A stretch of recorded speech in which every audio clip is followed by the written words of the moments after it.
Alors,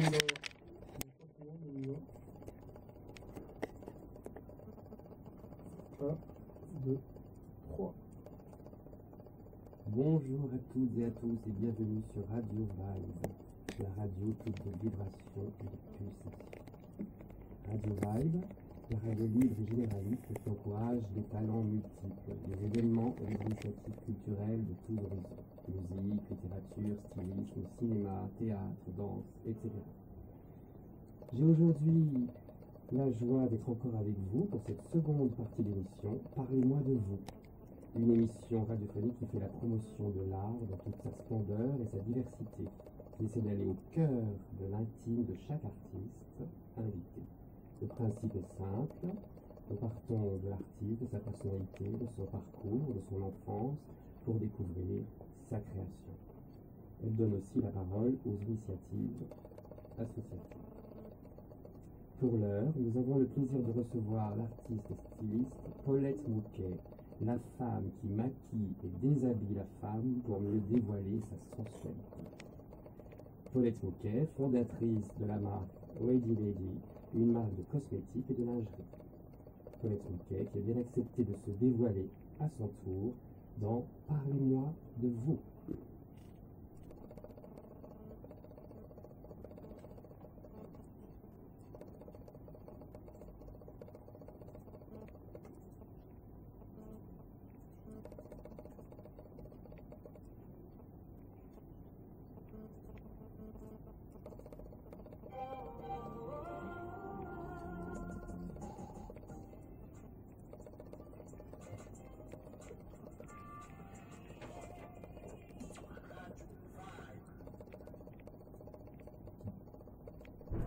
Bonjour Paulette Mouquet. Bonjour. Ravi de vous accueillir dans ce studio de Radio Vibe. Vous êtes éclatante, charmante, toute de rouge vêtue, magnifique. Merci. Avant de présenter vos créations, j'aimerais bien que vous nous parliez un peu de vous. Qui êtes-vous? D'où venez-vous? Je suis Paulette Mouquet, mon nom de famille est Kabeyene et je suis née à Nkolo 2 au Cameroun, dans un petit village. Oui. Et j'ai grandi à Inongal Boulou. C'est à l'hôpital de Nongal, l'hôpital de Nongal à Ebolouva. Voilà, je suis née là-bas, j'ai grandi là-bas, là où mon père est né. Et voilà, avec 5 sœurs. Ouais. Les parents séparés, donc je suis la deuxième des sœurs. Et je suis restée la grande sœur, puisque quand maman est partie, elle est partie avec la plus grande et la plus petite. Donc je suis restée la maman des petites. Donc à l'âge de 12 ans, j'étais déjà maman avant d'être maman, parce que je m'occupais de mes petites sœurs. Ah oui. Et c'est comme ça que, j'ai pas eu forcément d'enfance, mais j'ai appris beaucoup, j'ai commencé à être indépendante dès cet âge-là. Et quels étaient vos rêves justement à ce moment-là? Je rêve de petite fille, j'ai pensé toujours à être une fille, une femme d'affaires. J'ai toujours envie de gérer, faire des trucs pour moi-même. Oui, j'avais envie d'apprendre, j'avais envie d'avoir un diplôme, j'avais envie d'avoir une vie vraiment épanouissante. Je pensais déjà à ça.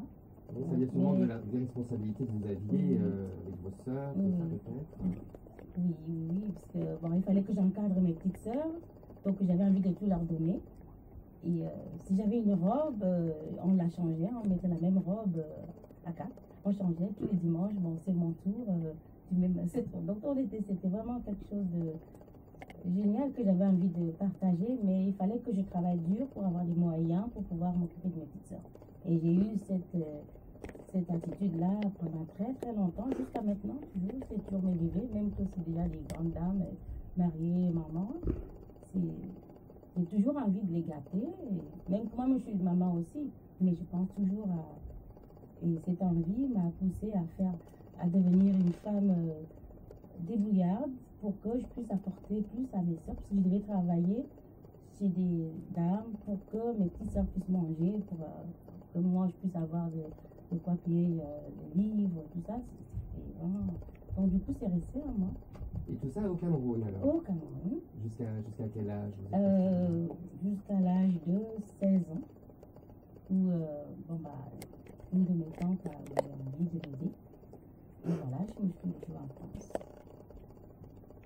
Et ben, malgré ça, j'étais toujours en train de chercher à travailler. J'ai toujours cherché à travailler, mais les études ne m'ont pas réussi parce que je n'avais pas de patience de rester à l'école. Je pensais que l'école, je vais perdre plus de temps, donc j'avais plus envie de travailler pour aider les filles.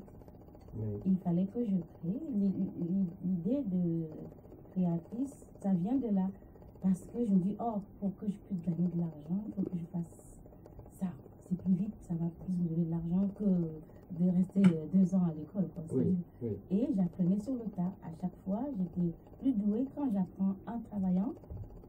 Je passais plus mes diplômes. Tous les diplômes que j'ai eus, je les ai passés en travaillant Oui. sur les postes. Mais donc quoi, quel poste vous faisiez? Bah, j'ai fait pas mal de choses dans ma vie. Hein. J'ai fait du secrétariat. Mon premier poste, c'est secrétaire dans une mairie. Mais j'ai appris comme ça dans le centre de formation à taper à la machine. Et ensuite, après ça, j'ai commencé à changer parce que pour être secrétaire, quand même en France, c'est pas facile.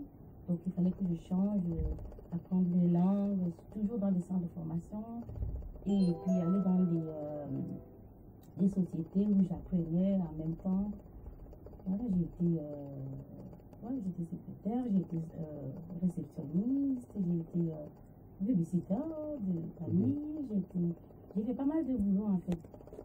Et c'est beaucoup de boulot, je peux pas tous me rappeler, Oui, mais bien j'ai sûr, toujours... oui.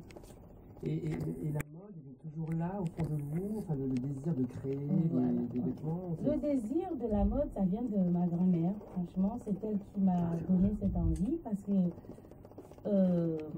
malgré qu'on vivait dans un petit village, elle passait toujours son temps à nous embellir, à faire des petites nattes pour aller à l'école.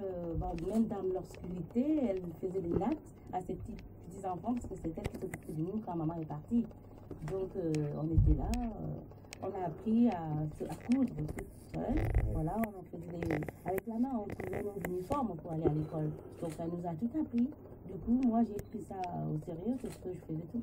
Même mes robes à moi, je cousais à la main, à l'aiguille, pour porter. Parce qu'on n'avait pas assez de moyens pour s'offrir des tenues, par exemple en Noël. Oui, ma grand-mère, elle découpait tout. Et je me rappelle, on lui passait l'aiguille, le fil à l'aiguille. Elle nous a dit, toi, viens ici, me passer l'aiguille. Et qu'on venait, on passait le fil et puis on cousait. Moi, j'étais toujours avec elle parce qu'elle cousait en même temps que moi, on se l'aidait. Et c'est comme ça que j'ai appris vraiment à aimer déjà la couture et la beauté. Parce que c'était malgré notre vie qui était difficile, elle nous apprenait toujours à nous coiffer. Donc on se coiffait entre nous, on a appris à se coiffer, on a appris à se faire. On ne voyait même pas la vie autrement que d'être une belle fille. Quoi qu'il en soit, une fille doit être belle, jolie, voilà, elle doit prendre soin d'elle. Pour faire face aussi aux difficultés. Aux difficultés, voilà. Oui, Faut pas toujours attendre, faut pas, une fille, elle me disait toujours, une fille qui veut réussir n'attend toujours pas qu'on lui donne. Faut d'abord qu'elle soit sûre et capable de faire quelque chose elle-même avant de demander, avant d'attendre qu'on lui donne. Du coup, c'est resté. Vous avez une sacrée grand-mère. Hein. Ah oui, elle m'a appris, elle m'a tout appris. Et c'était pas trop frustrant quand vous êtes arrivé en France, donc il vous a fallu travailler pour survivre, pour vivre, comment vous faisiez avec toujours ce désir de couture, tout ça, vous continuez quand même Je continuais, mais au niveau de la coiffure, parce que voilà, ça c'est depuis le bas âge, la coiffure, il fallait coiffer pour gagner de l'argent. Et moi j'étais bien, j'ai jamais eu de problème à ce niveau-là. Hein. C'est pas frustrant, puisque j'avais la clé de la réussite. Tu as besoin d'argent, tu peux coiffer les dames. Et puis les dames, elles te dépannent, et puis tu as de l'argent. Tu achètes ce que tu veux. Il n'y avait pas de frustration à avoir. Et vous avez toujours été très coquette alors Oui. Ah oui, moi, ça a toujours été ça. C'est ma coiffure, mes sous-vêtements, mon maquillage, mon vernis, ma crème. Tant que j'ai pas ça dans le mois, je ne suis pas complète. Et du coup, je me rends compte que quand moi je fais l'image de ma marque de Ready Lady, c'est ça une Ready Lady. Oui, on va en parler, on va en parler tout à l'heure justement. Mais avant de parler de ça, justement, quand vous voyez les jeunes filles aujourd'hui, leur façon de s'habiller, de se maquiller, ça vous inspire quoi? C'est bien. Bon, c'est vrai que c'est pas très bien quand elles sont très très jeunes. mineure, tout ça, mais une fille qui apprend déjà à prendre soin d'elle, c'est joli, c'est bien, elle s'identifie, elle est féminine, mais il ne faut pas aller au vulgaire, quoi. Oui. Il faut seulement que les parents contrôlent, mais une fille qui apprend à s'occuper d'elle, c'est pas mauvais, hein. C'est bien, c'est que il faut seulement savoir à quel moment elle doit le faire. Si les parents sont là, il faut les canaliser, c'est tout. Il ne faut pas la juger parce que c'est une femme, quoi. Vous viviez sous la responsabilité de votre tante quand vous étiez en France? Oui. Elle vous canalisait ou Ah, bah oui, elle m'a beaucoup canalisée parce que moi je suis quelqu'un une fonceuse. Quand j'ai une idée, j'ai envie de le faire et il faut quelqu'un qui me dise non, pas maintenant, c'est comme ça. Mais moi, c'est aussitôt j'ai une idée dans la tête et hop, je fonce sur l'idée. Je ne cherche pas à savoir les risques. Donc c'est comme ça que on me disait, ça ne colle toujours pas. J'ai envie de faire sortir ma personnalité. Oui, et ça arrive même dans mes multiples boulots. J'ai travaillé, j'ai fait beaucoup de métiers. Parmi certains, je me trouve, comment dire, je connaissais à un moment donné parce que j'aime pas la routine. Quand j'arrive à un boulot, je sais que j'ai plein de possibilités, j'ai plein de capacités. Je peux faire des tas de choses, parce que vu mon enfant, j'ai fait pas mal de choses. Je me levais à 2 heures du matin pour aller vendre au marché, pour que mes petites soeurs puissent avoir des choses. Donc, j'étais déjà... Et quand j'arrive à un boulot où on me dit, tu fais que ça, ok, je vais faire ça 1, 2, 3, 4, 5 ans. Après, je m'ennuie. Je commence à tourner en rond. Et vu ma personnalité, je vais faire le boulot de quelqu'un d'autre. Et puis ça va. Je vais m'ennuyer et c'est plus bon, c'est plus marrant. Il faut que je crée, il faut que j'évolue. Et comme on ne peut pas évoluer, parce que si on veut évoluer, on va prendre le poste de quelqu'un. Ça fait des gaffes. Donc, je change de boulot ou je peux licencier ou voilà. Et voilà. Si je comprends bien, en fait, vous êtes une autodidacte dans la création de culture et tout. Votre professeur était votre grand-mère. Ma grand-mère, oui, elle m'a tout appris. Vraiment, c'est mon identité. Bon, on va s'arrêter à un moment pour une page musicale.